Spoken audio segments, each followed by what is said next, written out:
coming, so you better run. Run fast for your mother, run fast for your father, run for your children, for your sisters and brothers. Leave all your love and your loving behind. You can't carry it with you if you want to survive. The dark days are over. The dark days are done. Can you hear the horses? I was jamming in the movie theater. I love that song. It's so cute. It's such a good song. It makes me want to do like the little Muppets, not the Muppets, the Peanuts dance. Have you seen them on Charlie Brown? They just jump from one foot to the other. Oh yeah. That song just makes me so freaking happy. It's cute. It's such a good song. Well, welcome back, everybody. Hello. This is the South Side of Wakanda podcast, the best MCU podcast in the multiverse. I am Tree Diesel. And I am Gamora from the block.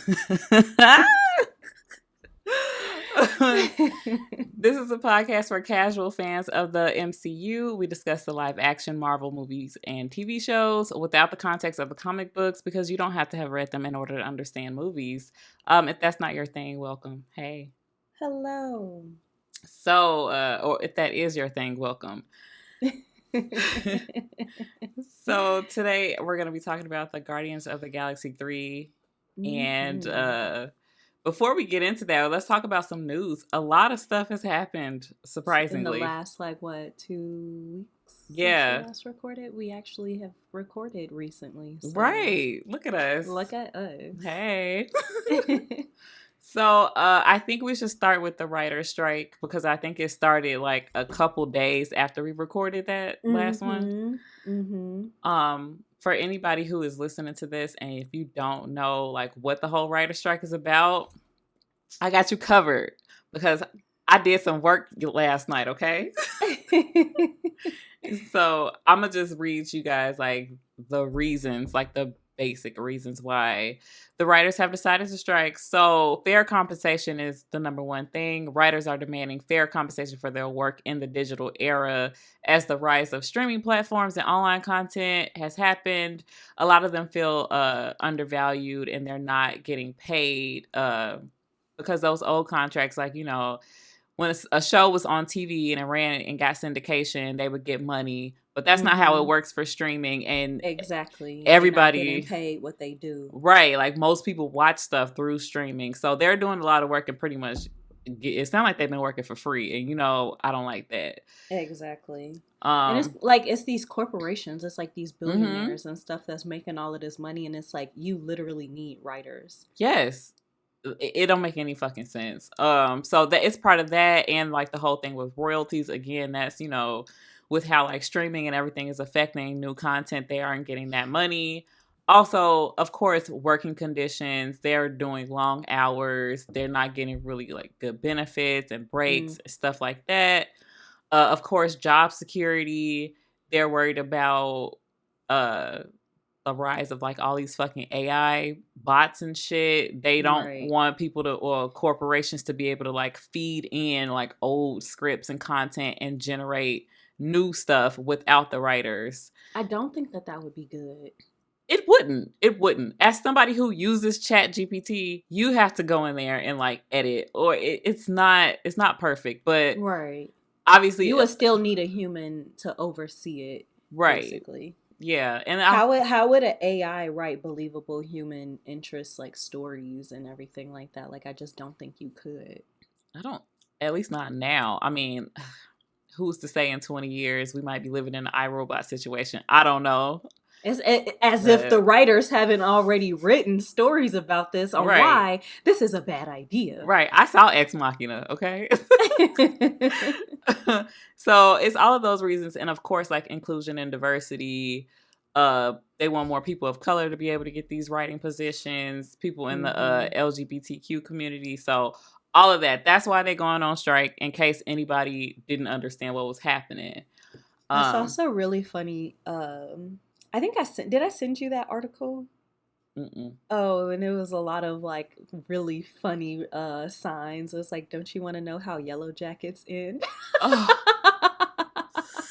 Yeah, I was gonna list that too. Yellow Jackets, they third season. I think they were about to start writing one of those. Their next season. We don't know what's gonna happen. Yeah, and it was okay. I'm not gonna, just in case someone, because I know at least one person that listens watches this show, so I'm not gonna spoil it. But they put, it was a character, a very popular character on a very popular TV show, and they were like, so and so didn't die on his own. A writer killed him off. Spoiler alert. And this was Wow. like the same week, if not like the week after, and I just absolutely loved that. Mm, We're in our pay me era.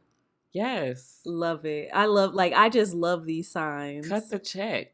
No, that's so funny that you said that. This one says, "You want it on spec, we want it on a check." I support them. I am upset that some of these like studios are not supporting them. House of the Hmm. Dragon. Yeah, that show might be a hot mess Yeah. And because they're trying to like move on without a mhm. writer, and I mean, not a lot of people know this, but yes, the script is written, but then there's also a writer on set, Mhm. literally on every show, just in case they need to do like script changes the day of, Mhm. just in case something doesn't work or whatever. There is somebody that's there. There's writers that's there that can, you Make the know, changes. make the changes and make it make sense. And House of the Mhm. Dragon is like, well, we just gonna keep going. And if And any of the I have shows that no need a writer, expectations. that's the show. If any of the other Yeah. shows don't need a writer, that one specifically does. And I And didn't it's know like, oh, that go ahead. before like this whole writer strike and I started like researching. I didn't realize that the writers were actually on the set. I only knew that from like listening to The Office, because like Hmm. usually, because that's why like Mindy Kaling or BJ Novak wouldn't be in an episode. It was because they was like behind the camera on some episodes or whatever. Hmm. Um I was about to say something. Oh, I was gonna say for House of the Dragon, it's like, well, y'all could have uh George R. Martin, Germ. Y'all could have him on set, but he needs to finish them damn And books. he also, I So, think he's put out some like stuff to support the strike, so he's not gonna do that oh, either. good, Hmm. good. Yeah, I definitely think that people underestimate or definitely are undervaluing the writers, and I think like from general like a viewer's position, you don't think about the fact that they are needed there because obviously like they know the source material, they know how the scene is supposed to look because they visualized it and then wrote it down. Mm-hmm. And then also like with Mindy And and BJ, like that's how they move up. Like being on the set, you learn how to direct, you know how to like do all these things so that maybe one day you can get into that position and make more money. exactly. But if they gonna produce shit without having a writer there, like how do you ever get that experience? You can never move up. You're just stuck, and nobody wants to be stuck. I just really don't understand why there is always a writer strike. Obviously, the last one was probably like 15 years ago, or Hmm. maybe. It was Oh 2008, shit! right? I thought it was 2007. Maybe it was. Well, I guess that's about 15, 16 years ago. Hmm. And it's just like, just pay them what they're owed, Yeah. because you would literally not have these amazing shows. Like, let's just take Succession. You would not have that show without the amazing writers. Like, because that show is so Hmm. brilliant in the script, and like the characters are so good, and that's because of the scripts. Like, because it's a corporate drama, but it's also like a dark comedy, and you would not have that like beautiful Yeah. cohesion of genres without writers. Hmm. So Without a cut writer's the room, check. everything is Tyler Perry Studios. Shade, no shade. No, all shade. He's terrible.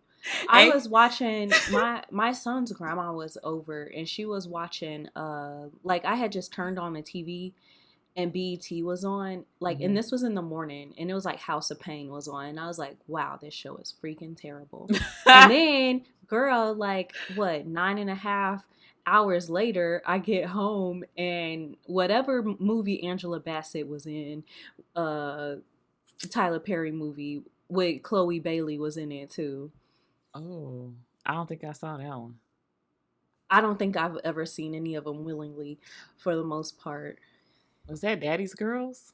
No, that was Mm. with Gabrielle Union. But Mm-hmm. anyway, I was just like, why? I wasn't watching it. It was just on, and I was like, wow, like Tyler Perry needs to be stopped. Yeah. And y'all, people out there, you might think we just shading Tyler Perry for no reason, but he has admitted, like he said, nobody writes his shows but him. He's the only Meet the one. Browns. Oh, okay. Meet the Browns is what it was. But yeah, he has, like, he is the reason why he is exhibit A of why you need a writer's Yes. room. Because there are sometimes, like, when I listen to the Office ladies, they'll be like, oh, so sometimes like they'll just have like a bunch of post-it notes of plot ideas, and then somebody will be like, well, why don't we do this and this, da, da, da, da, da. Yeah. And then you need somebody else that's in there that's gonna rein you in and be like, no, we not doing that shit. Yeah. You need somebody that's gonna check your worst impulses, basically. Literally, that's my job. Like at work for like the social media stuff, Stacy will come up with the most crack pipe, crazy ass ideas, and I'll be like, okay, but let's right, or we can do this realistic thing, and she'll be like, oh, okay, yeah. And that's like when at my job, somebody is like, I want a bed for $1,000. And I just be like, they're like, I want an upholstered bed that'll be here next week. And I'll be like, you're smoking crack. Yeah. Maybe you could go to Target. For $900. Baby, go to Bob's Furniture. Yeah. You need to go to Big Lots, not Pottery Barn. Exactly. So the writer strike, as we said, is affecting Yellow Jackets. It's also affecting Big Mouth and Andor, the Disney Plus show. Mm-hmm. Abbott's writers were set to start writing season 3 the day after the strike started. So right now, they're saying that the third season will probably be shorter, depending on how long the strike actually lasts. I'm hoping that they wrap this shit up soon, because House of the Dragon and Abbott are the only shows that I care about, and I need them to be okay. Yeah. And you know what? Actually, now that you're saying that, it was one season of The Office that was cut short. And it was because of the writer's strike. Which season was it? Let me look it up. Okay. While you're looking it up, I also just want to mention that, of course, all the late night shows and SNL are airing reruns right now because they're affected. And then, unfortunately,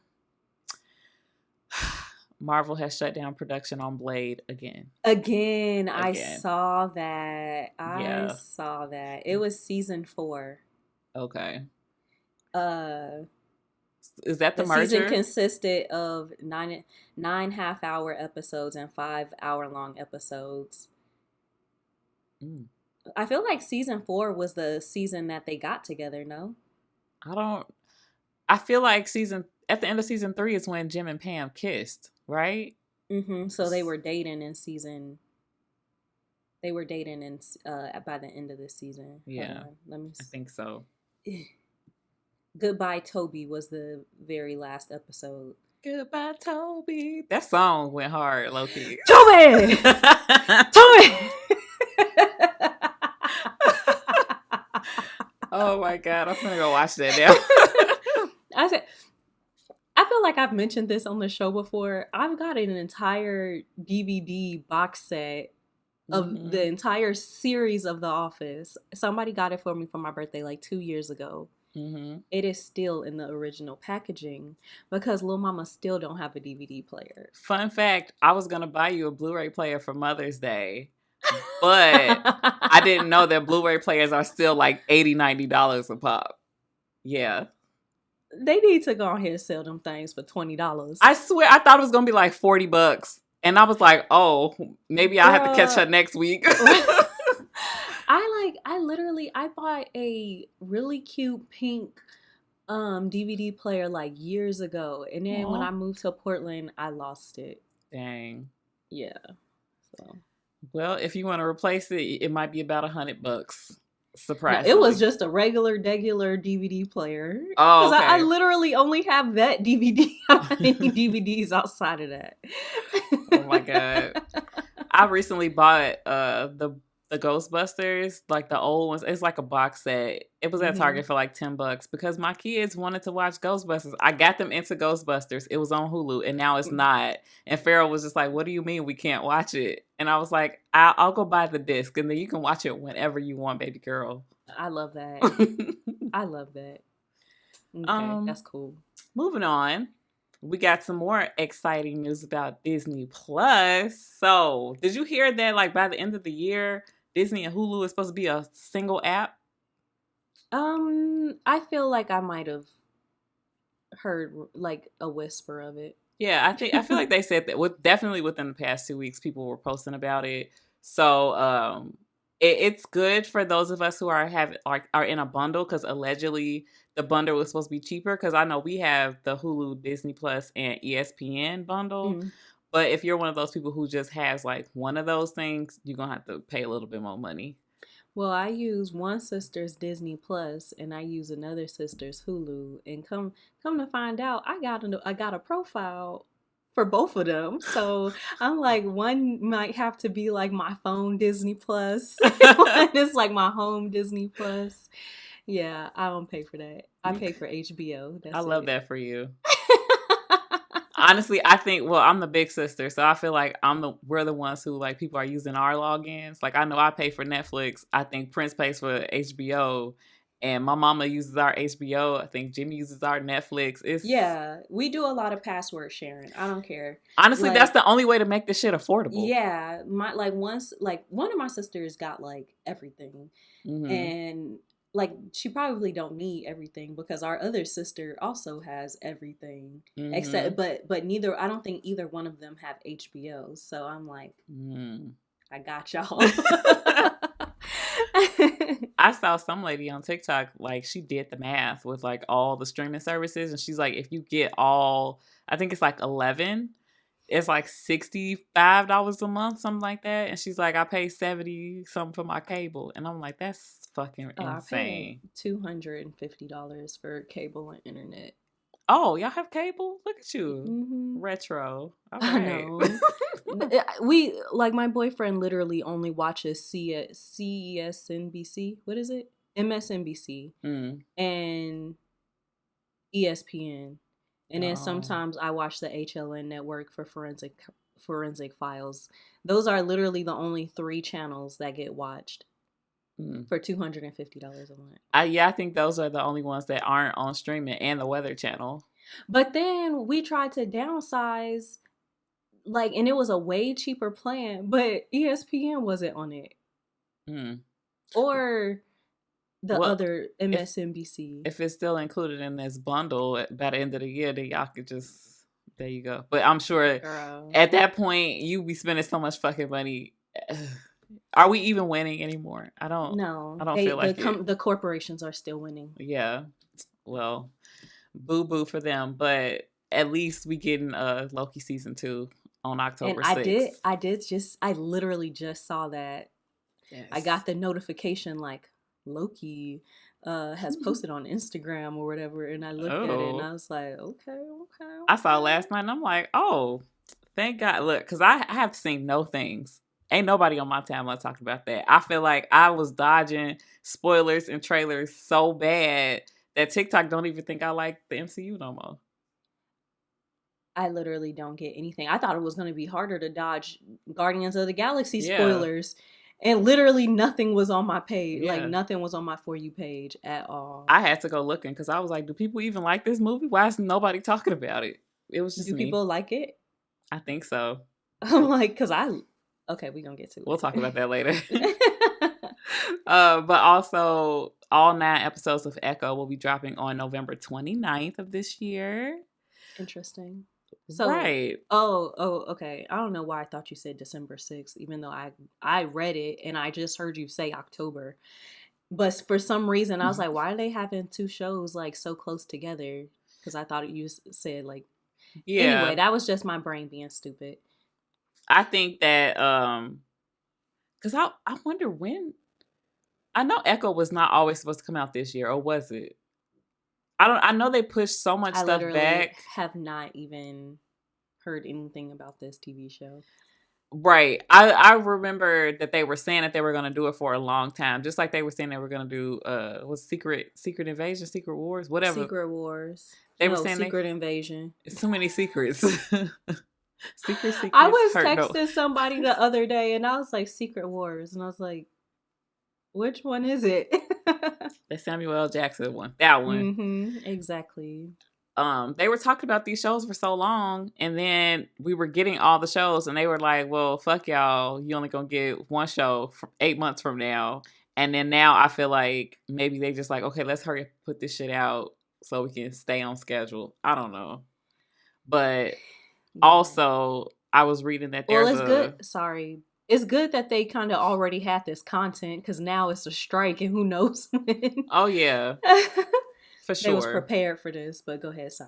Sorry. Oh, there's a Star Wars show that's coming out on Disney that's supposed to drop in December. So I'm thinking that they're going to drop them all in one sitting so we can binge it so that there's no overlap. Because if Echo got to compete with Star Wars, Echo going to lose. And they're both Disney properties, so I know they don't want to compete against each other. So that's my guess, since they've not given us one of them shows to binge yet. This is the first one.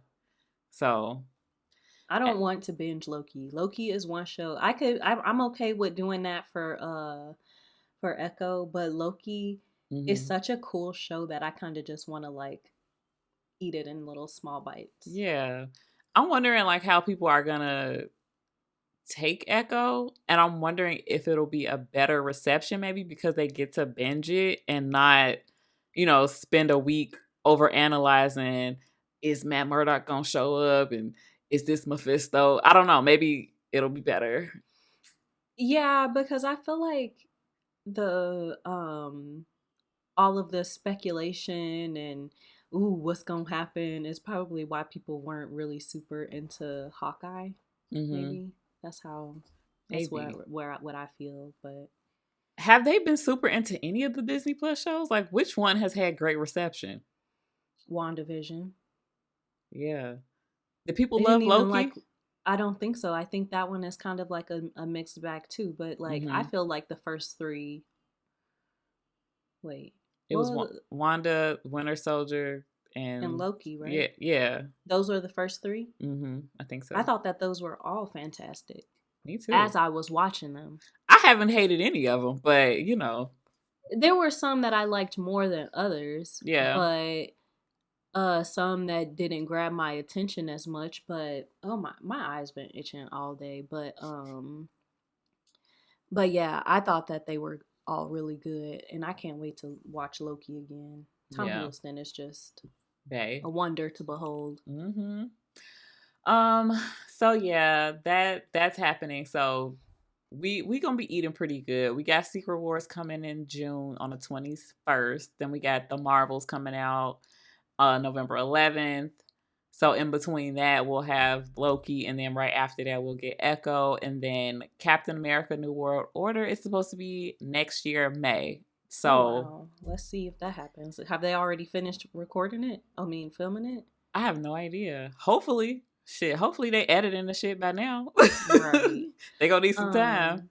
I was like talking to somebody the other day, and they were like, I'm not really looking forward to any Marvel projects after Guardians and all of this stuff. And I'm just like, the trailer for the Marvels is not bad. Like, I don't understand why. I was like, it looks cute. It looks like a fun movie. It looks like a fun movie. Like, I'm not thinking that it's about to win some Oscar or anything like that. It's probably not groundbreaking, but it does look like a fun movie. So I'm like, I just don't understand like the hate that it's getting already, especially when 2/3 of the freaking cast the main cast is POC and Black. Yeah, and women. So, and all women. Yeah, so we know the vibes, but exactly. To me, when I watched it, the vibe I got was like, it reminded me of like the first Iron Man, and it reminded me of like the Spider-Man movies. Like it's quippy, it's upbeat, it's fast paced, it's a lot of action. Exactly. How can you be mad at that? I mean, and honestly, I feel like, and it seems like I don't know the runtime or anything, but it does not seem like it's gonna be one of these 2.5 hour pushing 3 hour No. Marvel movies. It's gonna be get in, get out. Well, get in, have a good time, laugh, chuckle, maybe have a little Hmm. heartfelt moment, and get the hell out. Like, Yeah. and I am okay with that. That's all I want. Because Jesus Christ, I'm tired of going into these damn movies thinking that I'm about to watch somebody freaking die and Man, thinking I'm tired of the anxiety. I just want to go in and have a good time. just having your superheroes just trauma dump on you for 3 hours, like, ugh. Like, I miss when these movies were fun. Like, remember Right. back in the day? Right. Jesus. It was just jokes and a little light alcoholism. That's it. That's it. And I miss it. What a time. What a time to be alive. Well, speaking of unserious movies, did you know that they were making a Venom 3? Look at my eyes. Roll them.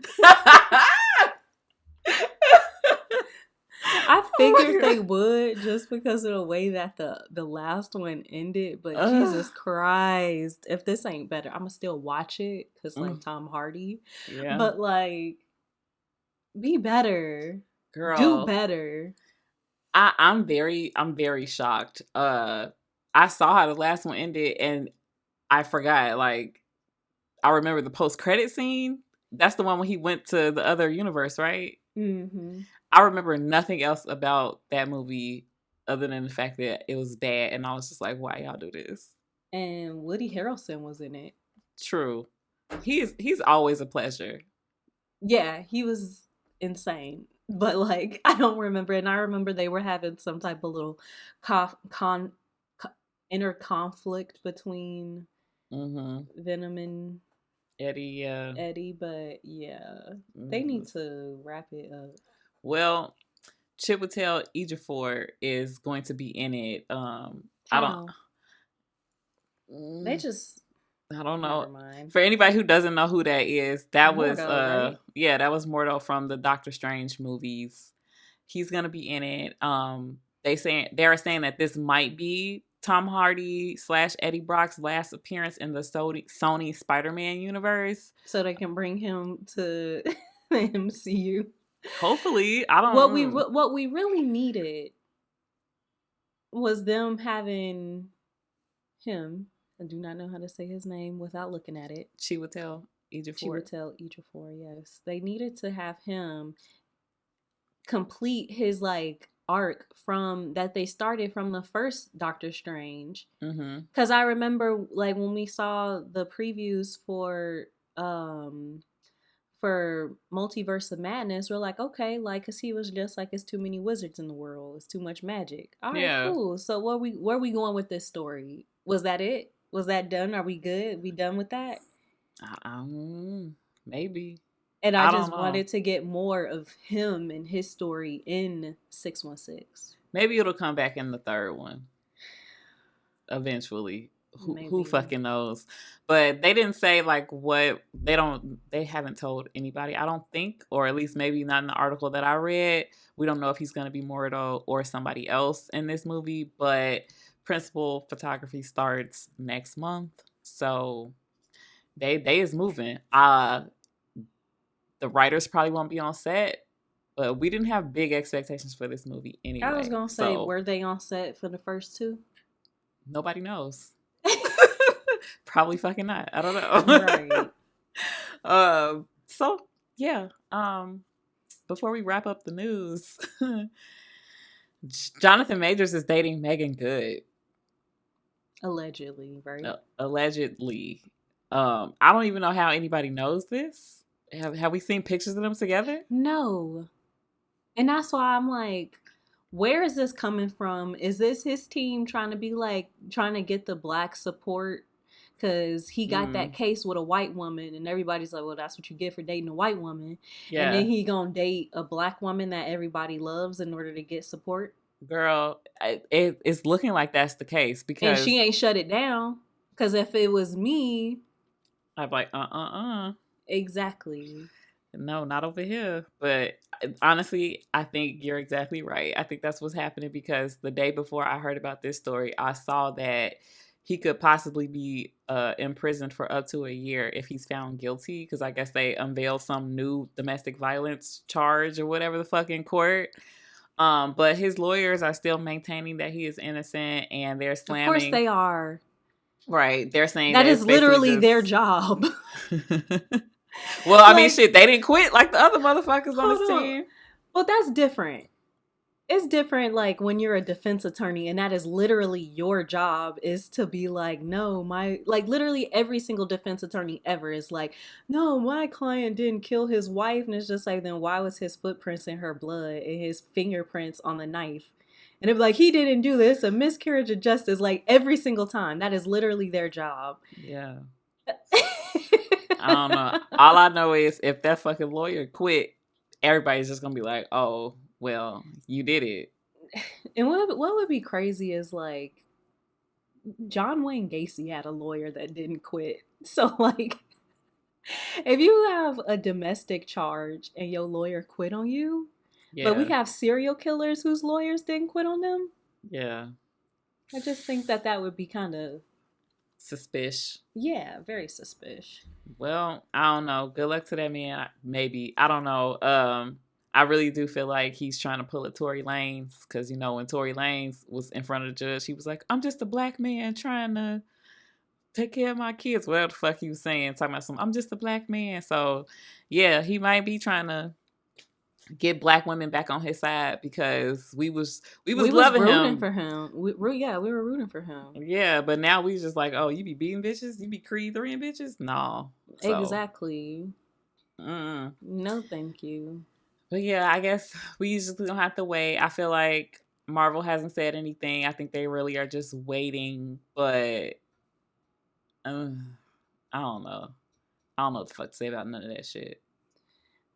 It's very unfortunate. Especially, it would be different if he was only supposed to be in, like, a movie or two. Mm-hmm. Or, you know, just one movie and wash their hands. They literally built the next, like, 2 phases, or the next phase and a half, around this man. And I just feel like the best bet would be just recast him. Yeah, they probably are going to. They're probably he was in a TV show for 20 minutes, and then he had a movie, right? Yeah, that's it. Yeah, I personally feel like they could just recast him and no harm, no foul. At least it's happening now, and not after 3 movies done came out and he's been the villain. You know? I mean, maybe he's in Loki. We don't know yet, but... Yeah, he is in Loki. I don't know. I also don't want to be one that's just like judging something before they're actually tried. You know, like, obviously the court of public opinion is huge, and people end up getting arrested and convicted because of that alone, and not actual facts. But I think the court of public opinion wants to be swayed that he's innocent. That's the thing. Like, look, they done redeemed Chris Brown how many fucking times? So you are a very attractive black man. People want to, our people want to root for you. So I feel like if he is not convicted, if they say he's innocent, it will, of course, be some people that's just like, I don't believe it, blah, blah, blah. But most people will just be like, okay, whatever. They say he's innocent. Let's just get our movie. I was just about to say, like, I'm wondering what would happen if it was a black woman instead of a white woman. Because as we've seen, like you mentioned with, like, Tory Lanez, I feel like people are still supporting him. Same thing with Chris Brown. Same thing with Trey Songz. People still support these people, even though they are known abusers of black women. Yeah. He would probably still have a career. But since it's a white woman, everybody's just like, he got to go. Yeah. I don't know. Abuse is abuse to me. So if he is guilty, sorry to that man, like you said. Yeah. I don't know. Yeah, I do think that they're going to wait until the last possible minute to tell us what they're going to do. And I think it's way more likely that they are actually going to recast him.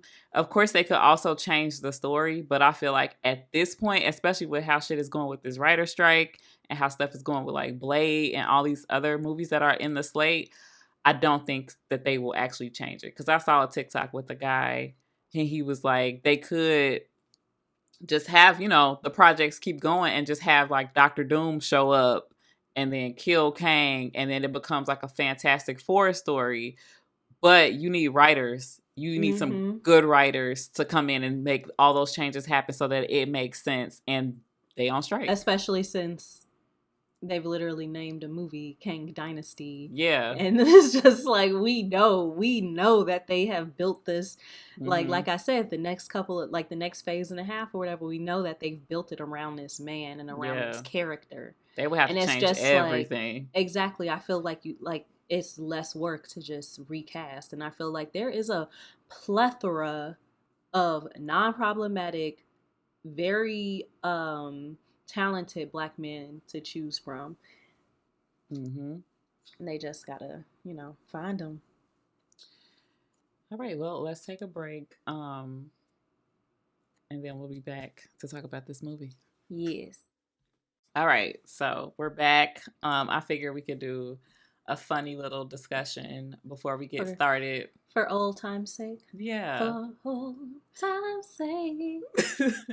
So, on Twitter, there has been a very rigorous discussion about who's hotter, young Robert De Niro or young Al Pacino. What are your votes? If you don't know what either of these gentlemen look like, don't you worry, because I've pulled up some pictures. I'm going to share my screen. Okay. I have an idea, but I can't remember if I know what a young Robert De Niro looks like, but I know what a young Al Pacino looks like. You said Al Pacino, right? Yeah. Okay. So I just have to allow Zoom to access my computer because Apple be keeping this shit locked down. Oh no, never mind. I can't. I can't because I'm recording. So you'll just have to Google it on your own. Fine. I'm so sorry. Young. I think we have a strong case for both, and I think what it comes down to is just what kind of white boy do you like? Okay, so I was seeing some other girl on TikTok. She was like, there's a deer, a wolf, I forgot all the other kind of animals that she equated these men to. But I know when she was like, I think she said like Andrew Garfield would be like a deer. No, it was Timothy Charmander. He was like a deer, and then Chris Evans and them was a wolf. Just the vibe they give you, I guess. I don't know. Okay. But the girls are split. It's been split for about a week. I have not been paying attention to this because I am not on Twitter.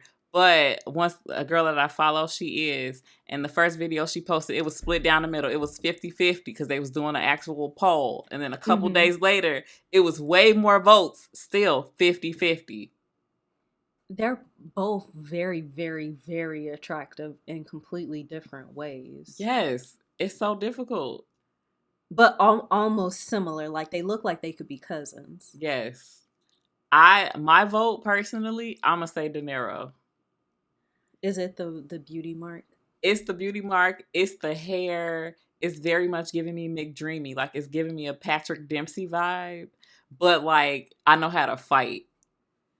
That. It's something there. It's a little roughness. It's a story behind those eyes. And I know he like Black women. So he got my vote. I just keep on thinking about, like, Al Pacino and Godfather, though. And he was just, yeah. Hot. Very serious, dark, beady eyes. He looks like he knows how to show you a good time. Like he looked like he know all the best restaurants. Yes, like he's one of he those will wine like, and dine. He gives me a round the way guy. Like he's very quiet, but he knows a lot. You just gotta talk to him. He gives me that. Yeah. That is like literally my type. You literally just described my type. I like the quiet ones. So are you saying Pacino? I'm saying Pacino. Wow. Well, sorry, Twitter. We did not help. It's still 50-50. Still 50-50. It could go either way. All right. Well, that's all I had. That's the discussion topic. And they're still attractive. Like in the... De Niro just had a baby. He's 79. Love that for him. Love that he even has the energy to. You still shooting the club up. Because I'm 32 and I'm just like, I don't really feel like it. Girl, he ain't had to do nothing. He did the fun part. Somebody else raising that baby for him. I mean like the act in order to get the baby. I'm fucking tired. Felt. All right. Well, now the main event, Guardians of the Galaxy Volume 3.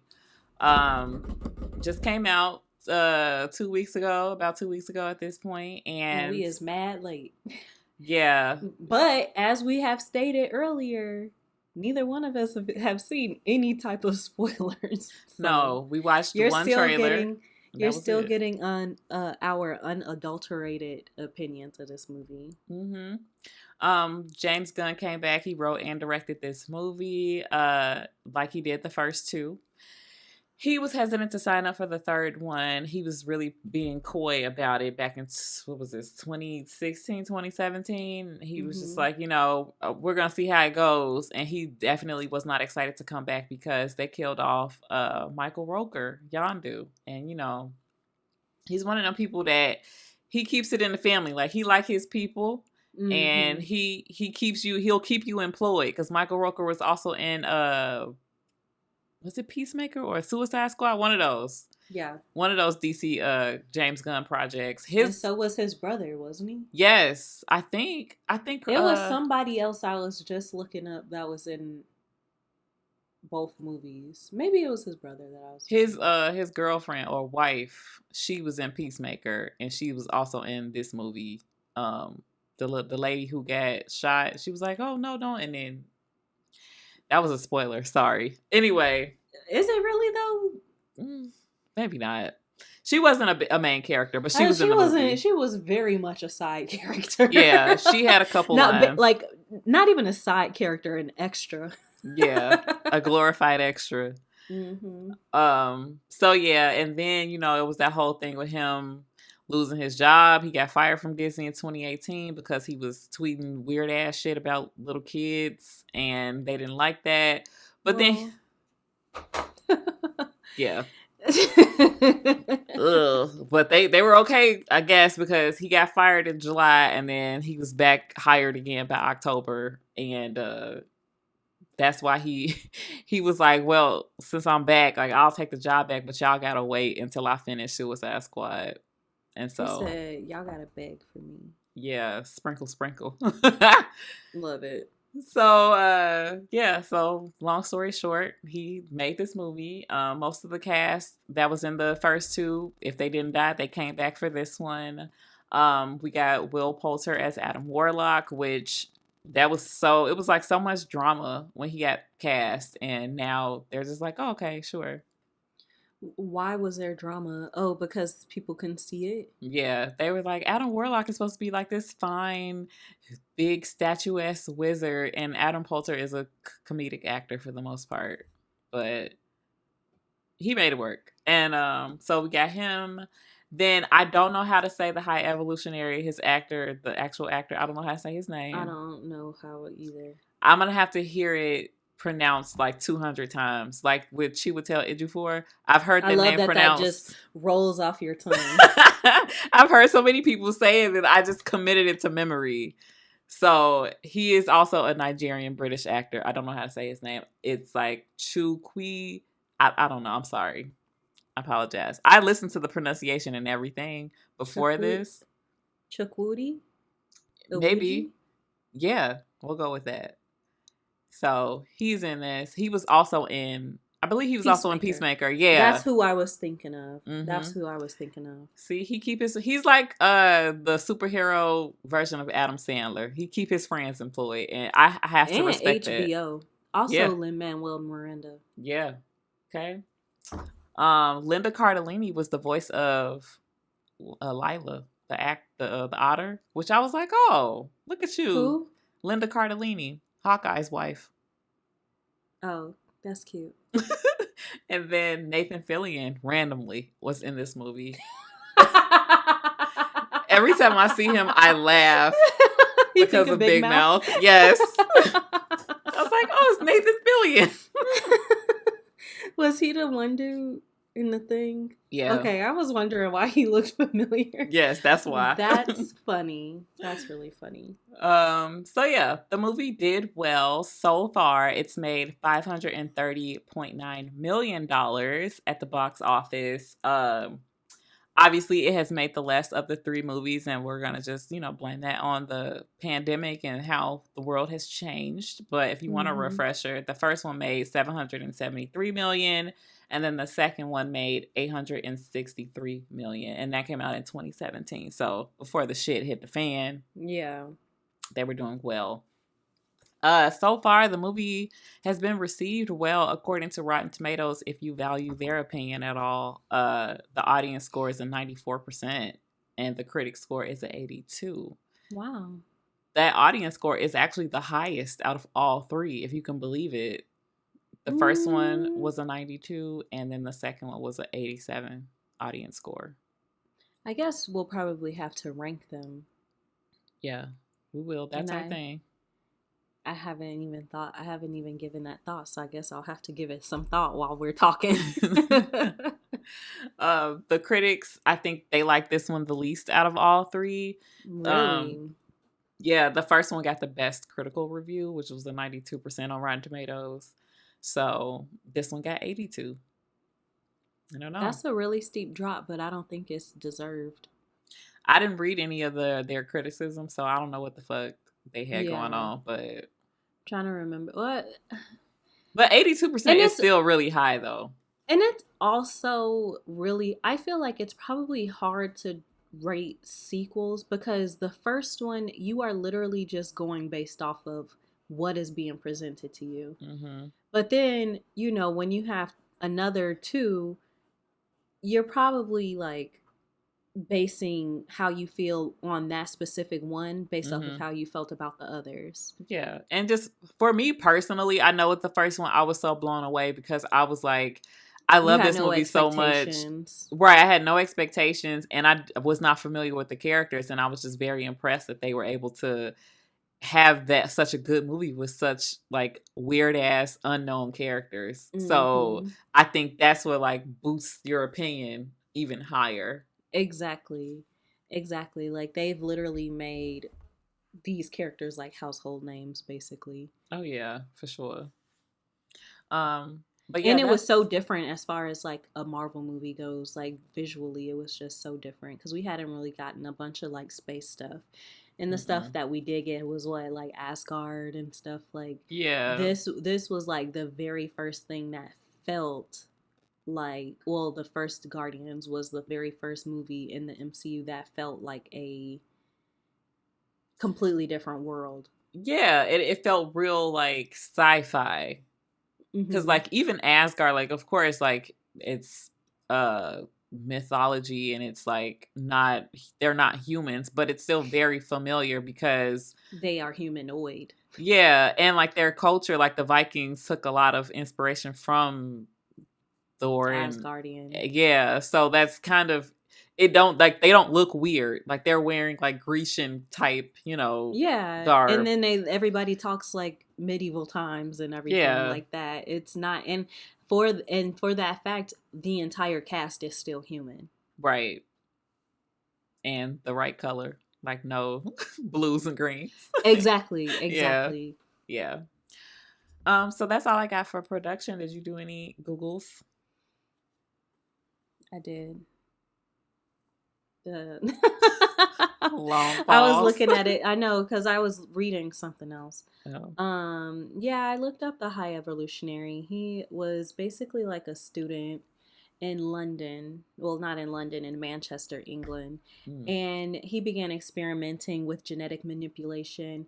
And he built a machine that's called the genetic accelerator, which he attempted to evolve rats that was living in his mama's basement, which was Mm. pretty cool. He has evolved his intelligence to the upper limit of human potential and is the only human whose intelligence and knowledge has been listed as an equal to certain cosmic beings. He even, at one point, he like managed to hold his own against Galactus Oh, before being defeated. So even though he is human, he was, he could hold his own basically. that's very impressive. Um, well, yeah, exactly. He's considered the leading geneticist in the Marvel Universe, and he's vastly knowledgeable in biology, chemistry, medicine, physics, engineering, human psychology, computer science, and cybernetics. In case I didn't feel like a failure already. He's just like, yeah, whatever you can think of, I've done it. Fucking teacher's pet. Exactly, nerd. And due to experimentation on his own genome, he is highly enhanced. He has highly enhanced brain and cybernetic exoskeleton, and he's demonstrated godlike powers, including the ability to evolve and devolve life forms, superhuman strength and durability, manipulating matter at a subatomic level. Like, he literally can do it all. And somebody kind of compared him to Thanos, and I was just like, I don't see it. No, no, I don't baby. see it. That's His interesting. and it's crazy because like I feel like we did kind of get a glimpse of this like in the movie because it said that his character varied between weary, well-meaning creator to that of a mad scientist. So you kind of, I mean, even though he was Mm-hmm. more so of a mad scientist in the movie, we kind of do see that he had like just like a teensy weensy bit of compassion for Yeah. Rocket at one point, even though it was very misplaced. Yeah. Yeah. Well, well, hopefully that enlightens somebody because I that just yeah, I have a lot to say about that, but it's gonna spoil the movie. So Right. Oh, I also wanted to add that most of the Marvel's writers wanted to resist portraying him as a standard fare villain. They wanted to add different levels of complexity to his character, including like making him be a little bit more sympathetic and stuff like that too. So, hmm. thought that was pretty cool. Hmm. Well, let's do a little non spoiler talk for a few minutes. Mm-hmm. Uh, I would say that before you watch this movie, obviously rewatch the second ones, but also make sure you watch the Guardians holiday special. Yes. Prince did not watch that, and as soon as the movie started, I was like, "Oh, he probably don't know what the fuck is happening right now." Mm-hmm. Like Mm-hmm. they kind of explain some of it, but I think it's just better if you sit. And it's not long. What was it like 45 minutes maybe? Yeah.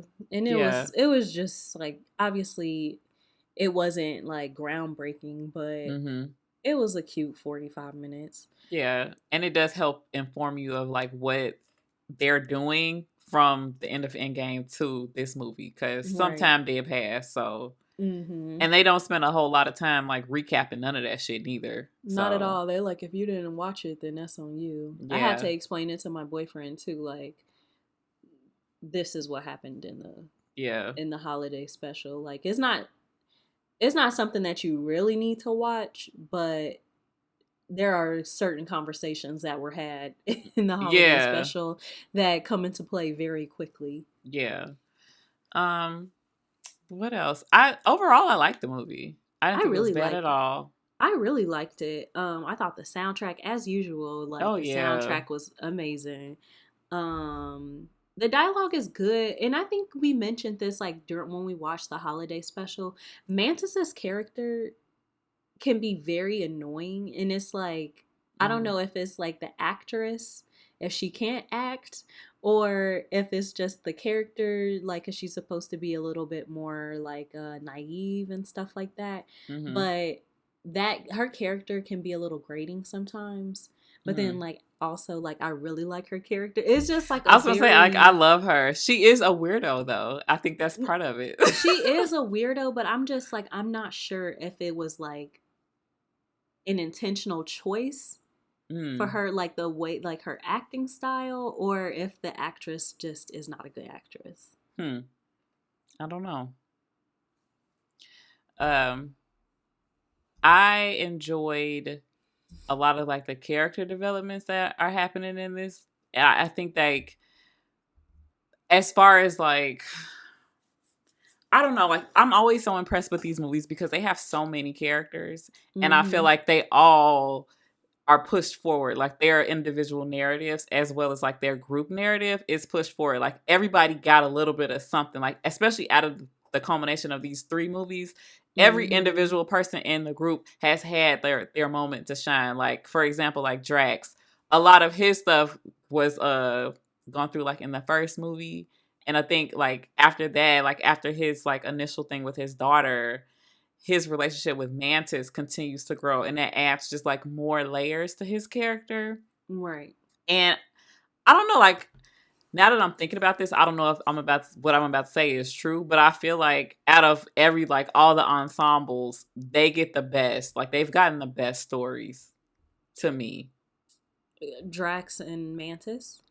Oh no, Or like I'm just just saying the the Guardians. Yeah. Oh, okay. Just as an ensemble, like all of them, like in the shortest amount of time. Because even like with the main Avengers, we didn't really get shit about Natasha until way later. She was dead. Yeah, but only in a couple movies we got so much with them. Yeah, and then even like, you know, in Civil War, it felt like how we talked about, like it felt more like a Tony Stark movie or more like an Avengers movie.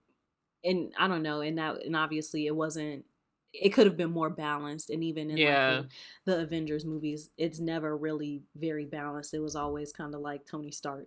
Yeah, Tony and Iron Man, and Tony and Captain, that was it. Yeah, so I definitely do agree that like in the Guardians movies, you know what's going on individually. They do a really good job of giving each person enough storyline. Yeah. So go see it.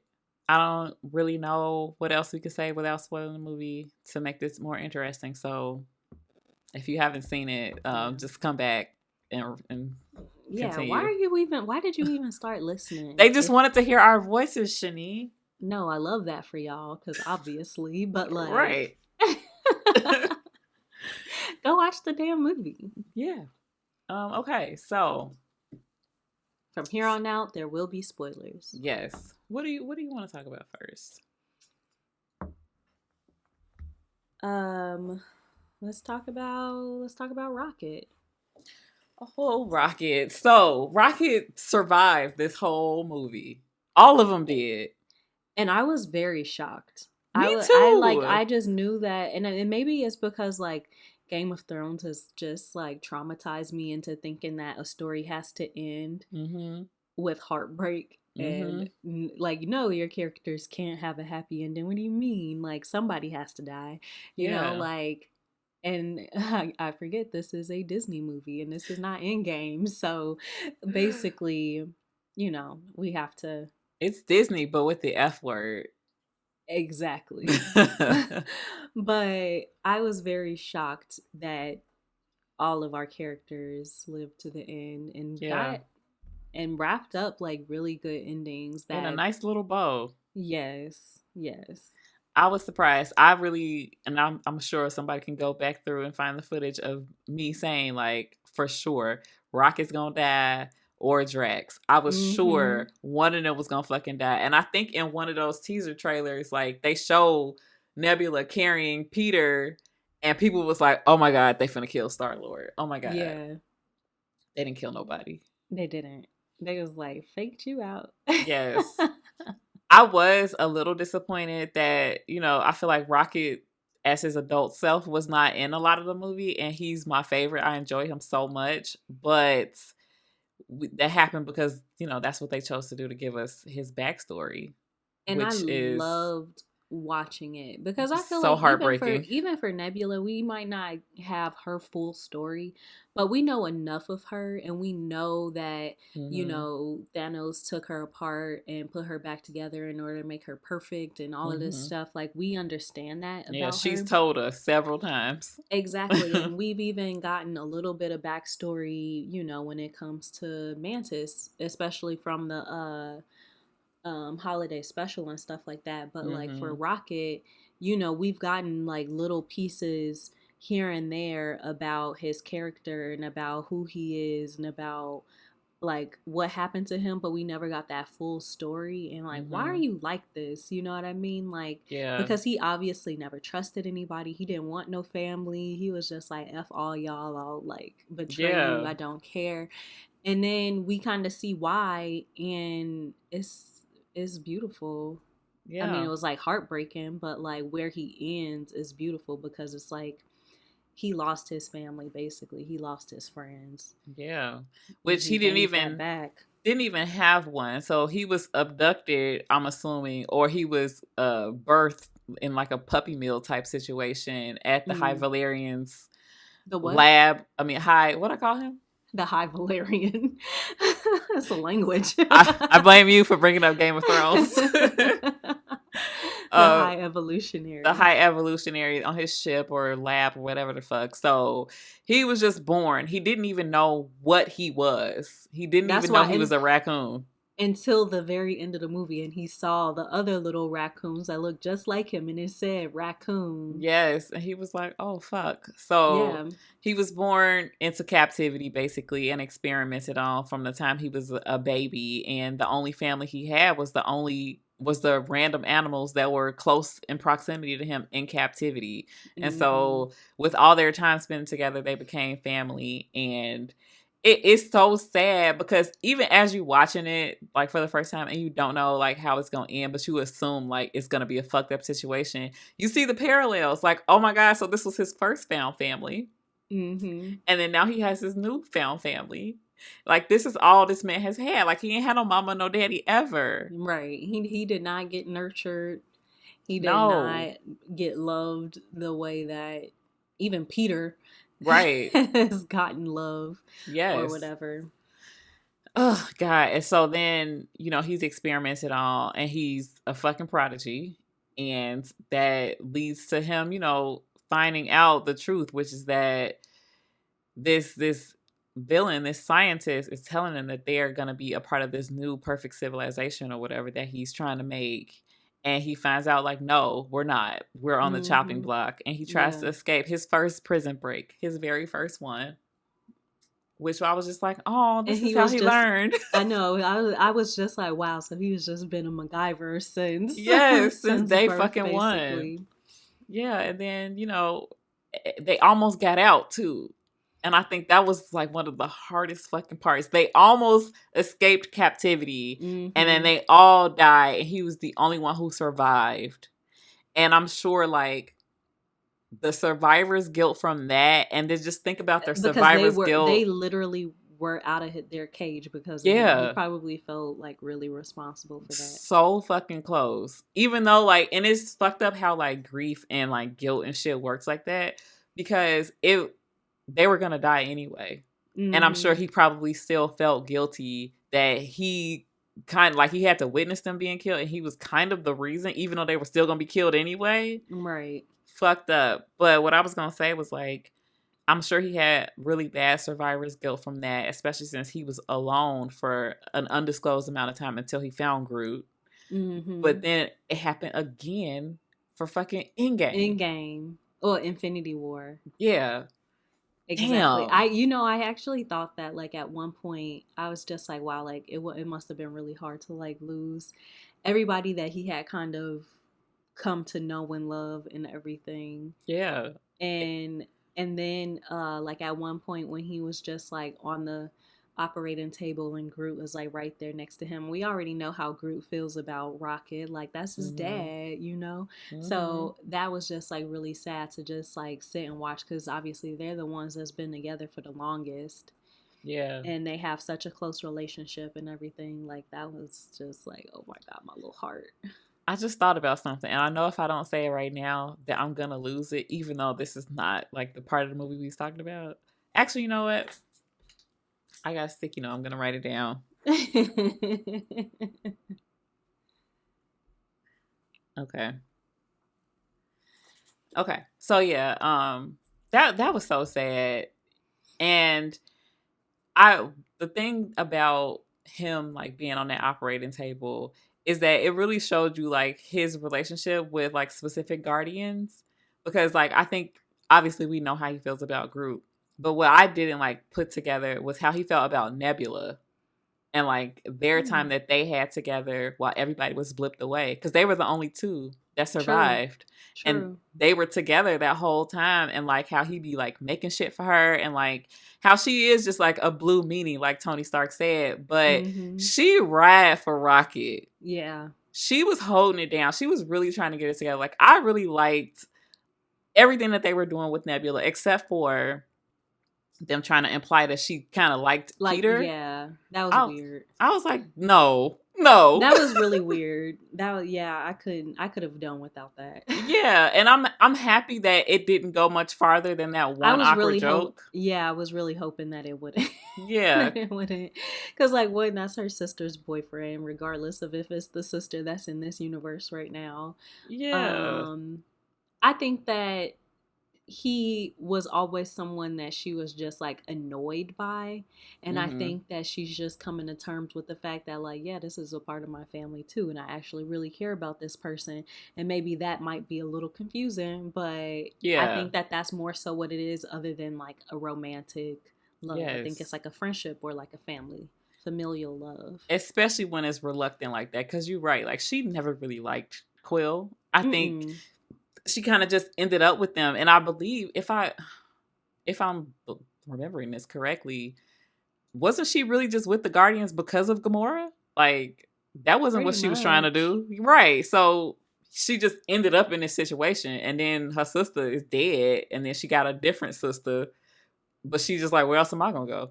Here with Yeah. these people, I guess. Exactly, exactly. She's like, that's not even the sister that I made amends with. Right, That's like, that was the sister I was at war with. right. So it's kind of like, I guess you could say it's kind of like the same thing with like Loki. It's just like he hasn't learned all those lessons. The Loki we know Hmm. in the Loki series is not the Loki that is in Ragnarok. Basically, he Yeah, hasn't learned those life lessons. So it's the same thing with Gamora. yeah. Um, let's talk some more about the High Evolutionary. Mm-hmm. So I was on the fence when I left the theater, and me and my husband kind of we was going back and forth about this a little bit, because I thought he was a scary villain, but I felt like I needed just a little bit more. A little bit more crazy. No, and I hate to sound like one of these people, but I was just like, I get what he wanted. He wanted things to be perfect. He wanted to mess with science, and he said he wanted to create like this perfect race. And he was Mm-hmm. doing experiments on planets. Like, I get that he was a scientist, but I felt like there was more to him, and I needed like a little, like 2 or 3 more lines of exposition in order for him to connect to me. Because with Thanos, we knew he was crazy and he was still a villain, but I understood why he was doing what he needed to do, even Mm-hmm. though I didn't agree with it. He said it was war and famine on his planet, people was dying, and I told them that they should have did this, and they didn't fucking do it. They told me I was crazy, and now look at them. So I'm gonna do what I said for everybody. I feel like the High Evolutionary is more of like a god complex because he is human. He's just, Mm-hmm. I mean, if we're basically going from like the comic book lore, like he is human, right?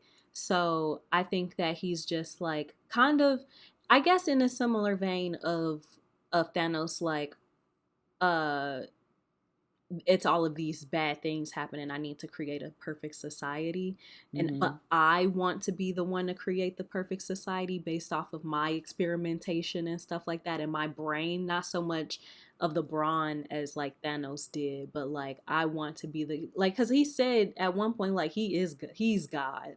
Didn't Mm-hmm. he say that in the movie? So it's just like I think he Maybe did. he probably did. I think he did. So I think that that's more so his thing. Like it's definitely more of like the hubris of like I want to create these things in a perfect society and then have them worship me Mm. type of thing. I don't know though. Because you're right, they Yeah, didn't really give that much exposition on him. yeah. I don't know. Like I don't know. Maybe it was just. I feel like part of it could just be me, but with like the backstory that you gave, I felt like that informed more about him to me. But I Hmm. feel like in the movie, like, I did he want to be worshipped? I know he was worshipped by like the sovereign and like all of these like He societies that he literally had had like created. a statue of liberty from him. Right. But I'm like, are you doing this because you're crazy and you see that like Thanos, you see an issue and you're trying to fix it in the wrong way? Or are you just conceited and you want people to just worship you? But if that's the case, why kill the planet of weirdos? They still worshiped you, they just weren't perfect. Or was it just I about think it's the perfection part because it's just like, well, if there is a God, he created stuff and it was imperfect, but watch me do better type of thing. yeah, but I just wanted more of that. I don't know. I agree that we could have because he was definitely like the mad scientist vibes, which I freaking love an unhinged scientist. But Mhm. I agree that we could have gotten a little bit more like exposition, and it probably would have made the movie even better. Yeah, and it's not that I wanted him to be sympathetic because I don't think every villain needs to be sympathetic. No, some villains are they just Yeah, fucking hate everybody. I They just just want wanted to to watch know the world why. burn. Right, I just want. Literally. That's all. Like I'll be watching Rick and Morty, and his like some tragedy happened in his family, and that's why he's just like, "Fuck God, I am a god because I could do things better." If he would have said something like that, like, "Where was God when my mama died? I'm Yeah. God," then I'll be like, Yeah. "Oh, okay, I see you." Yeah. I want to say that he did say that he was a god in one scene. He probably Like did. in that little weird building. Yeah. There was something else I was gonna say about the high evolutionary.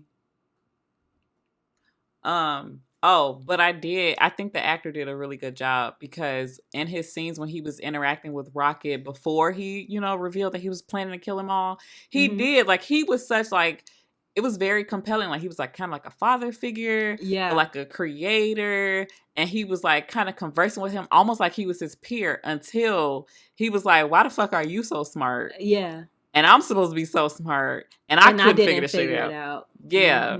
Until he got like he's like how are you smarter than your creator? Like no. Yes, and then that switch fucking flipped, and I feel like he did a really good job.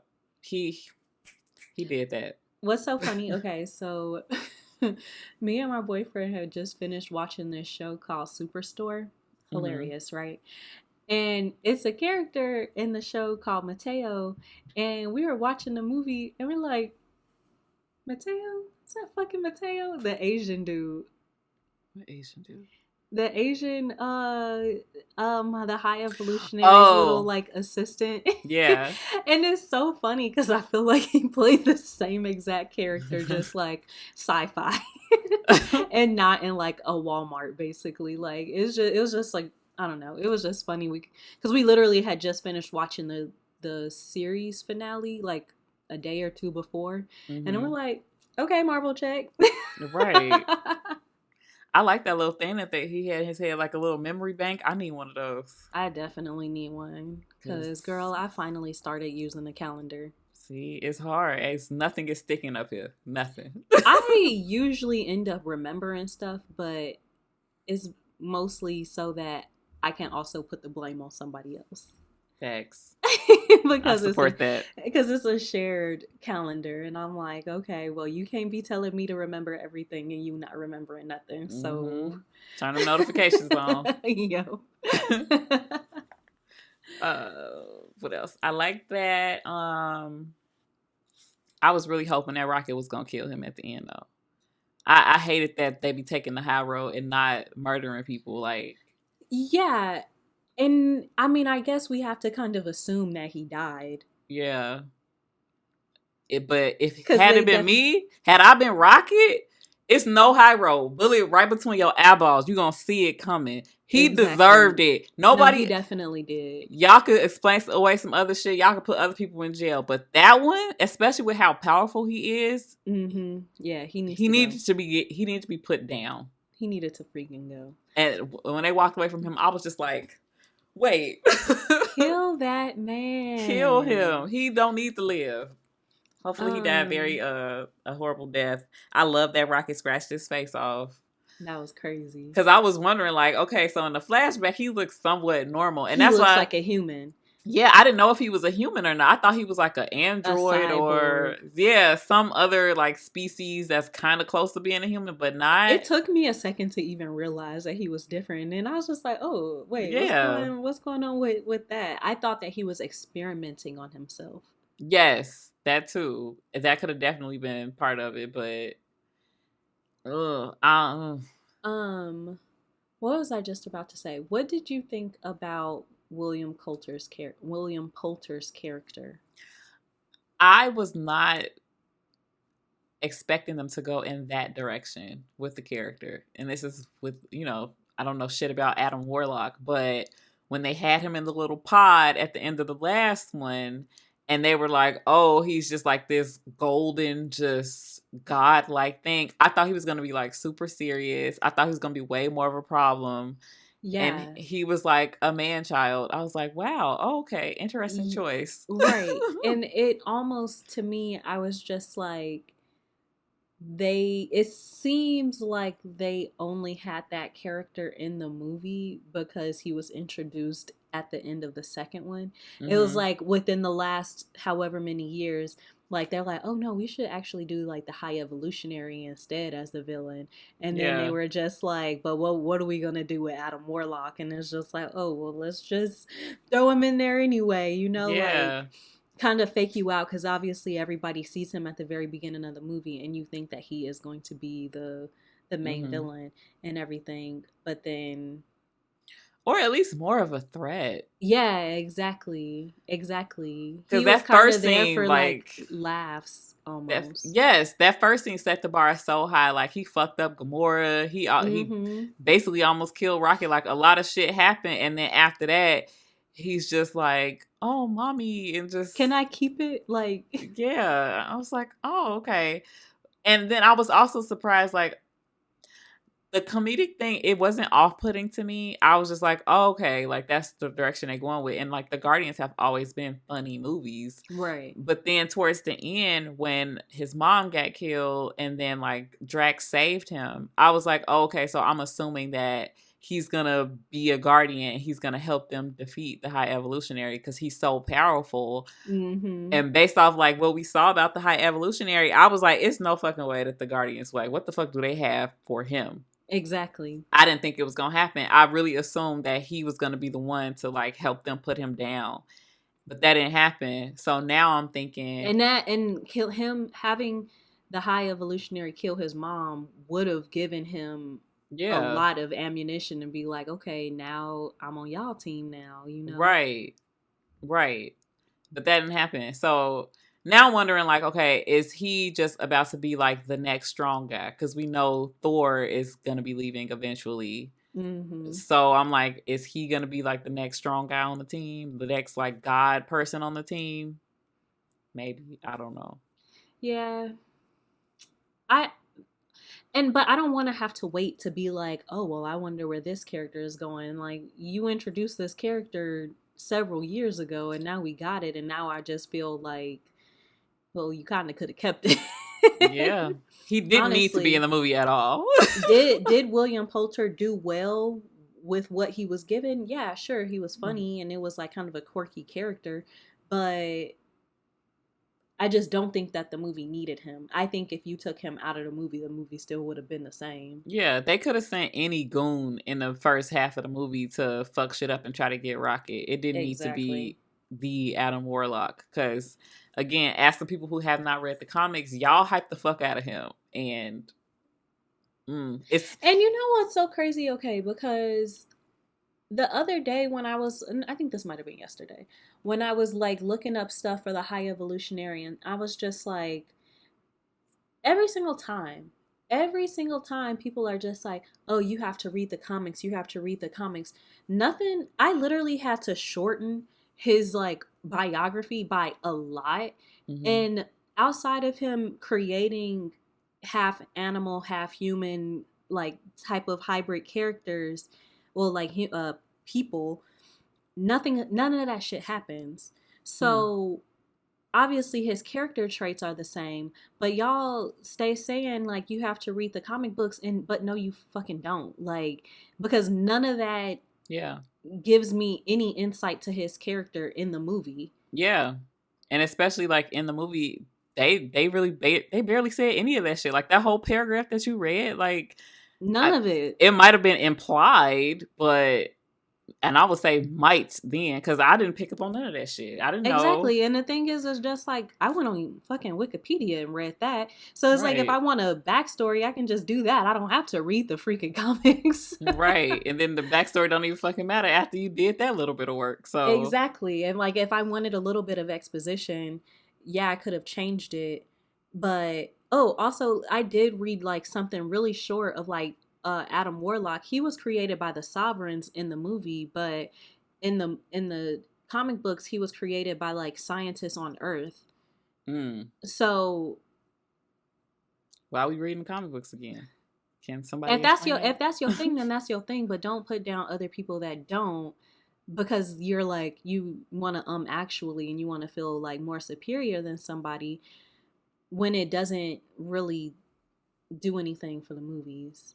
That's my opinion. So it's like, even if we did have a backstory, like how you wanted a little bit more exposition, even if we did have a little bit of more backstory from reading the comics, it's not even a guarantee that that is the same reasoning that he would have in the movies.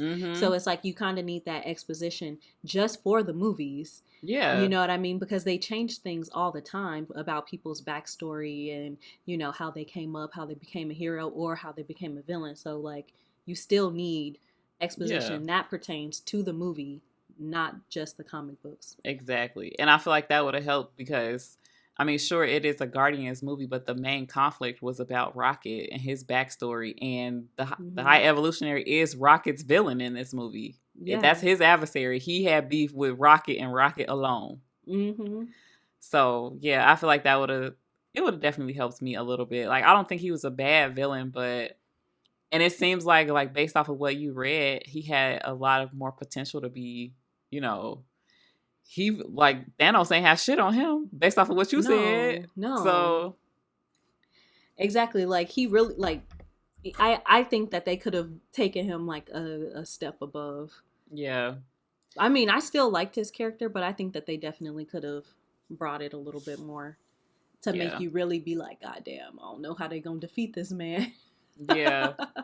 I really am interested in seeing like what they gonna do with Adam Warlock and the Sovereign. Poor Aisha, R.I.P. Boy, dude had her ass stressed out. Her wig was shifted the whole movie. I was thinking that. I was just like, po baby, her wig ain't been the same since. She is so stressed out. Like, based off of how we first met her, very prim, very put together, very above you. She was always up high, sitting on a fucking chair. And then, no, not no more. Exactly. Damn. I saw, that one fight. Oh, when they put on Beastie Boys. That hallway fight? Girl. As soon as I saw, I was just like, first of all, the song was perfect. Mm-hmm. And then too, I was just like, when I realized it was a hallway fight, I was like, I just know Britney. And we were watching the movie at the same Yes. time. Yes. So I was just like, I just know Britney is just like living it up right now. It was so good. And they did so many like long continuous shots. Mm-hmm. Like that was them fighting as a team. Like I feel like that's the best we've ever seen it. Yes. Like I think maybe before this, it was when they were at the beginning of the second one. Yep. Yeah. That scene was really fucking good. It was amazing. I was just like, I loved it. I absolutely this is what we're here for. This is what we're here for. And then I was like really impressed with like the stunt like the stunts of like Zoe Saldana. Mm-hmm. I was just like, girl, sorry, it's a little fruit fly, but yeah, I was just like, okay, girl. Let's talk about Gamora. Okay. So it's so interesting, and I think like it's Is this a theme. What you wrote down? Actually, no, but I can't read that. So it just says Groot 2, Gamora 2. I feel like that's very interesting that we've had so many different versions of these characters because the Groot we have is not our original Groot. It's a different Groot, but he's still Groot. Different. Yeah. Yeah, but they still like they call him Groot. He's still the Groot of the group. Right. Say that 7 times fast. But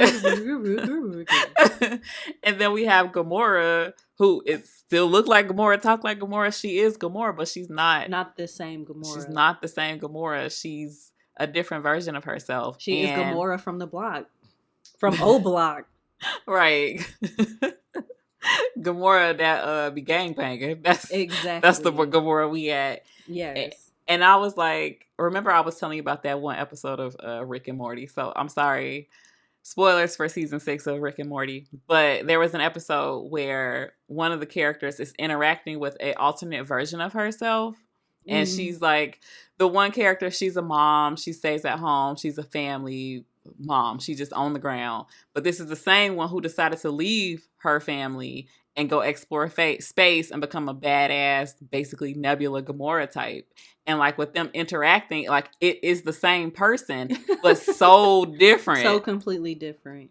And I'm just like, this whole like idea of like meeting your multiversal self, or like in this movie, meeting your multiverse partner.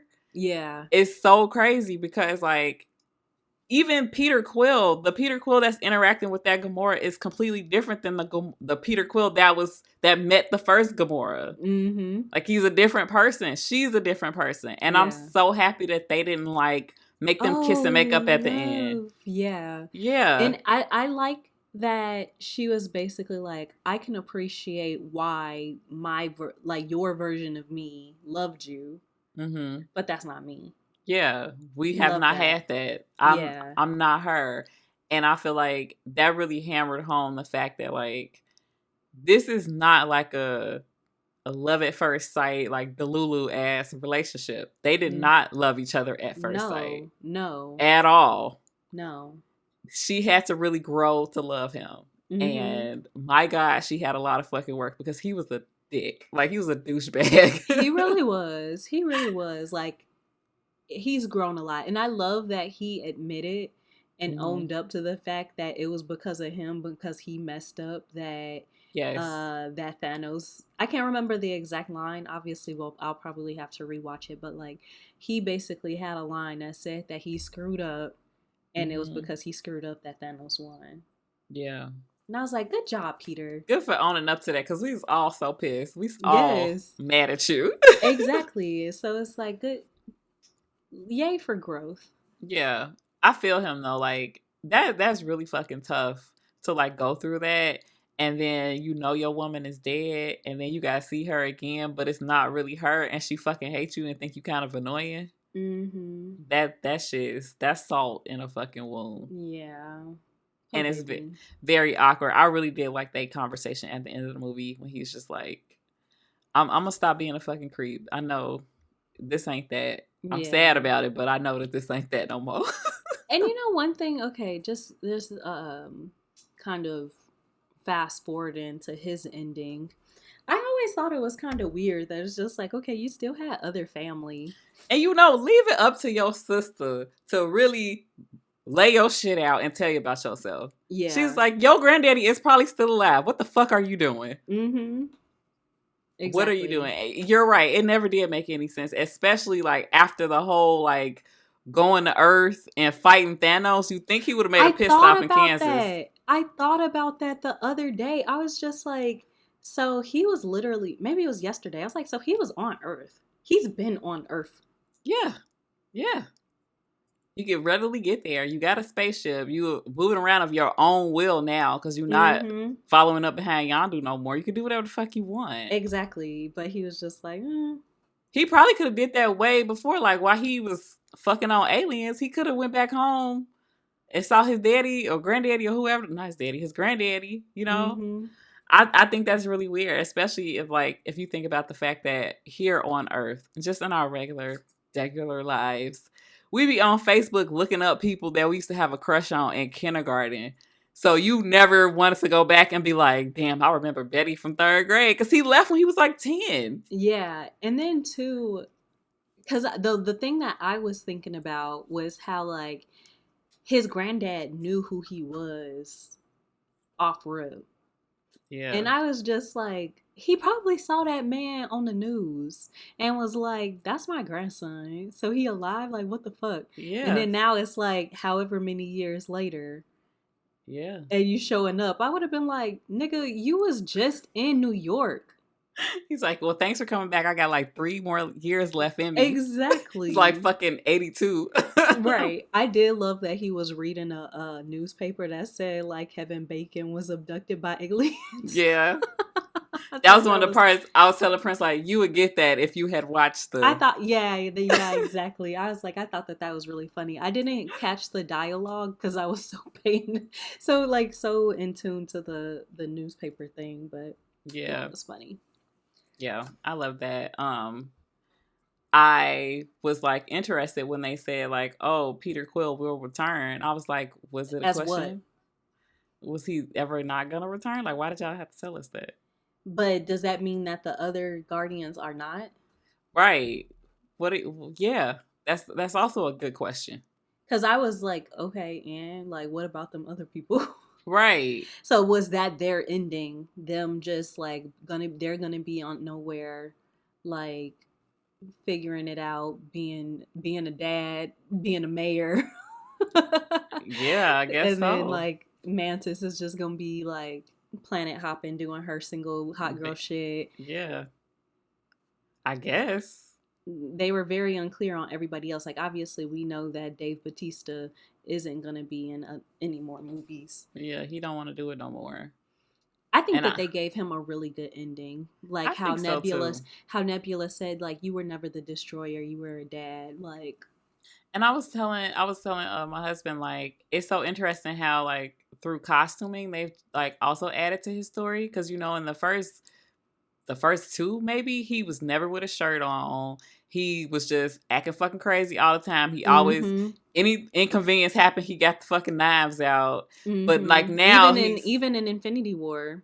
Yeah. But now he's dressed like he has a shirt on. He's, you know, trying to be a friend and talking to people even though he's still crazy. He's just like, I have feelings. Like, you think I'm stupid? Like, what the fuck? You know? Exactly. I really love, first of all, I just love Dave Bautista, and I don't think that there's any question about him being like the best actor to come out of the WWE. Yeah. But I don't know. I just really love how they've developed Drax's character and just made him so lovable, and like he's literally probably my favorite. You know, I saw somebody interview him and they asked him like, why haven't you done any like romantic movies or romantic comedies? And he said it's because he think he kind of ugly. And I was like, that's so sad. We love you. Why would you say that? Even if that was true, just like his personality, I think that like everybody has just fallen in love with Dave Bautista. Like, yeah, baby, you ain't got to worry about that. No, I don't think he's ugly. He's a big old teddy bear. Yeah, I love him. So that was his send off. Mantis decided that she was gonna go and find herself, which Eat, I feel pray, like, love. yes, eat, pray, love across the galaxy. I love that for her because she's right. Like, she was born to be Ego's child, and then she was his slave, and then she was A following up behind the guardian. Guardians. Yeah, so I like that. And she was she had disappeared for 5 years too, so she lost some time. Yeah. Then Nebula has just turned herself into a fucking leader. Mm-hmm. You go, girl. And I she actually wants to do like the right thing. I love how Nebula fits into this story of just oh, I wrote it down. Hold on. Okay, so I was thinking the high evolutionary, he's always about like making things better, making this perfect race or whatever. And he's contrasted with these guardians who are ugly, or they call themselves ugly, and misfits, and they don't belong. And you have like, I think it's like really, I probably don't have the words and I don't have the range to say all this. So somebody else that's smarter than me is probably going to say it. But it's like, you have all these people who are like amputees, like they have like cybernetic parts and they like look deformed, not trying to offend anybody, and they're undesirables, and they end up on this planet, well, not the planet, the nowhere head, and they just make a safe haven of like misfits. And then Nebula is the queen of the misfits after everything, all the torture and just like changes that she's been made to go through. I love that for her so bad. It's almost like the juxtaposition between like him trying so hard to create a perfect society, but having it be still imperfect, still all this crime and drug dealing and meth and like all of this stuff, and he's trying so hard for everything to be perfect through force and like sheer will. But then you have these like basically band of misfits that are just like, we will literally accept you as you are, and they will probably be more successful in creating a perfect society just because of that accepting. I think they already are, because we don't see any crime or any like issues. Like when we see them on Nowhere, they're like fixing stuff, they're having a nice community together. When you think about what Nowhere was and what it is now, it is leagues different. So they've all, like you said, they've already created kind of like a little perfect society. Yeah.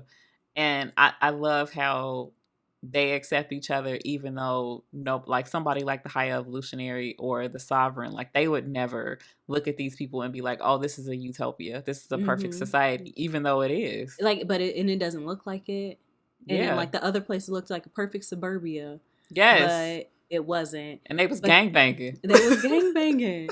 And then like, but then you get, this place that kind of looks like a dump, but it has people that, good people that want to be there and want to lead and all of that stuff. And create a perfect society. I think it was nice. You said that beautifully, Brittany. Oh, thank you. I was just like, I know they doing something here with like all these people, and it's just like whole acceptance thing. It's a very like, and I know like a lot of the Marvel fanboys look at this movie as just like a surface level, like, oh, Peter Quill and Drax the Destroyer and Rocket, and it's like old Marvel is back. Like I've seen a lot of that. But like if you look past that, this movie is about like accepting people from all walks of life, different races and species and sexualities and all kind of stuff. Like it's about love and found family and accepting yourself and loving yourself no matter what you look like. Like that's what this movie is about. Exactly. And if you actually, watch the movie without looking at just the little pictures and look at the deeper meaning, maybe you could have that affect your life and be a better fucking person. Yes. But we know that they won't do that because they're just like, oh yeah. I don't know. Yeah. They fucking irritate me so bad. Hell yeah. Okay, so I think we talked about all the main cast.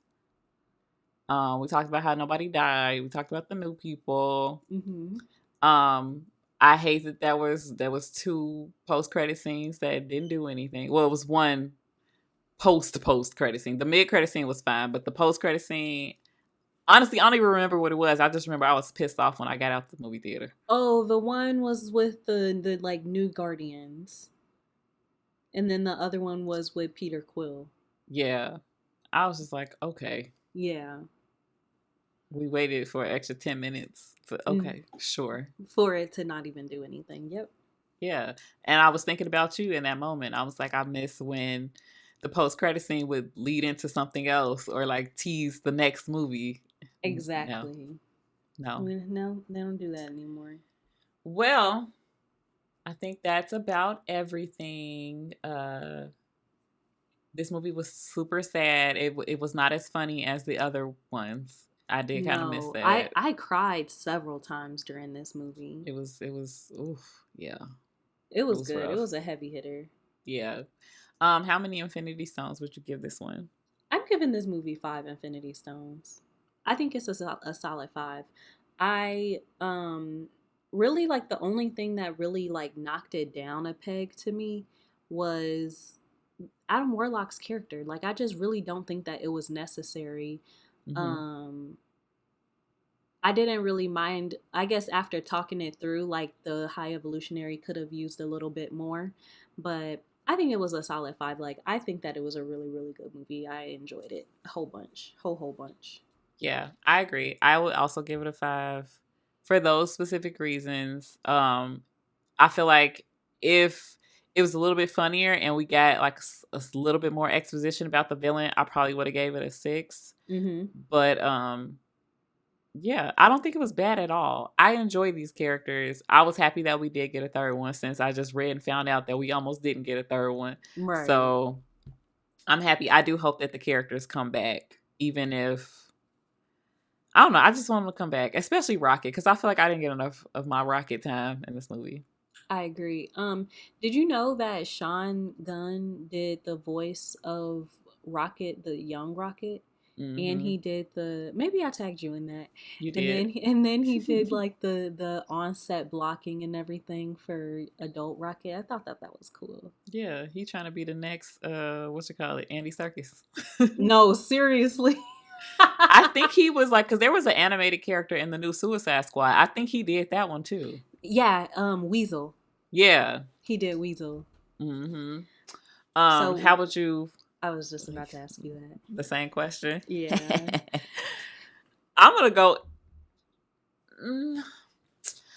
So my instinct is to say to go in order of release 1, 2, 3. I put the second one over because I felt like when Yondu's death hit me very fucking hard. Yeah. I was very connected to that character specifically because he reminds me of my father. I don't even know why specifically. I'm gonna have to talk about that to my therapist. So for that reason, I'm gonna go 1, 2, 3. Okay, and I was thinking that because of Yondu, I would want to put 2 in second place as well. But then I'm like, while I really, really did like that movie, Mm-hmm. I almost feel like Yondu's part was like the best part. But I enjoyed this movie in its entirety more than I enjoyed the second one, maybe. Mm-hmm. So I think I'm gonna go 1, 3, 2. I'm gonna put this one in second place. Yeah. I know that I'm very biased because of Michael Rooker, and I was so happy to see an apparition of him in this movie.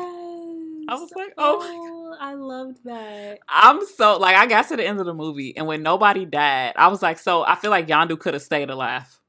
Why the fuck did y'all have to kill Yondu in order to make Peter Quill have a fucking full circle moment? I feel like it was the ultimate sacrifice of a father and of a son. Also, I'm mad. I'm Peter still mad. Quill was gonna die, and I actually hate that they almost made me cry over freaking Peter Quill. And then they had the Adam moment, the Sistine Chapel moment. Yes, you got that. Yes, scene? I picked it up. He's right here. Mm-hmm. Yes. I'm glad you mentioned that because I did note that literally when it happened, but I obviously forgot. Yes, I thought that they was gonna kill him. I was like, oh wow, they really got some balls right now. They're gonna kill the main character of the Guardians. Wow. And then they did it. And I was just like, okay, all right, you're a little sadistic. I think we This is both supposed to be are. entertaining. It is not supposed to be sad. Yeah. But yeah, so definitely for me, 1 1 3 2. All right. 312. So we I'm got just about joking. we I got just about wanted to say an area code. what, that's Chicago, ain't it? Mm-hmm. Yeah. I was like, why do I know 312? Isn't that also the name of a beer Yeah. in Chicago? Yeah. Look at that. Look at you. Um Damn it. What was I gonna say? We I have can't remember. some time left. Is that what you wanted Oh, to say? I was gonna say we got about 7 minutes left. Do you want to tell the people what we've been watching, or are we gonna talk about Love and Death? Because I know we both been watching that. Oh my God. Yes, let's talk about Love and Death. I think. Wait a minute. I just finished episode 3, and I know at one point it was 4. Is it 5 episodes available now? I think so, because I think the 6th episode comes out tomorrow. Okay, so spoilers up until episode 3. Dang, Oh my I God. don't remember what happens. The end of episode 3, the bitch came out the bathroom with an axe. Oh yeah, that shit was crazy. First of all, they had the messiest, dumbest fucking affair. Yeah. Like, I understand her reasoning. She was definitely going through a midlife crisis. She was bored. And she decided to... Oh, this is a text message. I'm not going to say it. This is definitely something that doesn't need to live on the internet. I'll text you. Oh my God. But I just I couldn't believe how fucking bold they were. And then the fact that they were friends. Like they were hanging out at each other's house. They kids was best friends. Yes. Well, then she called the other woman her best friend. Like, that's your wife is my best friend. I feel like she said something along them lines. Yeah. Yeah. You fucking your best friend, man? How? Right. She a little nutty. She's was definitely a little nutty. Woo. And very, very selfish. Because it's like, you're just a bored housewife. So now you just about to go mess up like your marriage and your friend's marriage. And you in church and just be like, oh, I'm in the choir and I'm a housewife. But I also fuck this man on the side when his wife isn't around. Like, the mental gymnastics that she was doing, expert level. Like, wow, she had to be in the Olympics. Because how do you separate that many parts of yourself to even be like, I get compartmentalize that much? Right. How can you do that? And then thinking that it's just going to be okay. Like, them writing down the whole list of the affair rules. I was like, y'all are both fucking delusional. Yeah. How was this supposed to work? And then the fact that they were meeting so often to the point they were taking baths together and showering together. Man. Baby, that is not how you have an affair. No. That's not how you do it. And she was the main one talk about this is just physical. I don't even like him like that. All of this shit. And he tried to break up with her and she said no. Yes. I know he was like, God damn it. Like, he's like, what did I get myself into? He was looking so fucking tired the whole time. And like, I wanted while his wife was pregnant too. And dealing with postpartum. Men ain't shit. And he tried to act like he was worse from shit too. He was like, oh, this is just a lot for her right now. And I don't want to cheat on her while she's pregnant. 2 days later, you fucking her in a hotel. Come on. Exactly. And it's so easy for them. Yeah. It's so easy. Like you like, it's not even like this bitch came to you half naked and was like, what's good? And you were like, I don't know what happened. Like, it was way too easy for you to just be like, fuck my wife. I think he was just trying to act like he was on a high horse, but he wasn't happy dealing with his wife like that. No, and one thing that I'm not a huge fan of on this show is the fact that they almost kind of like victim blame.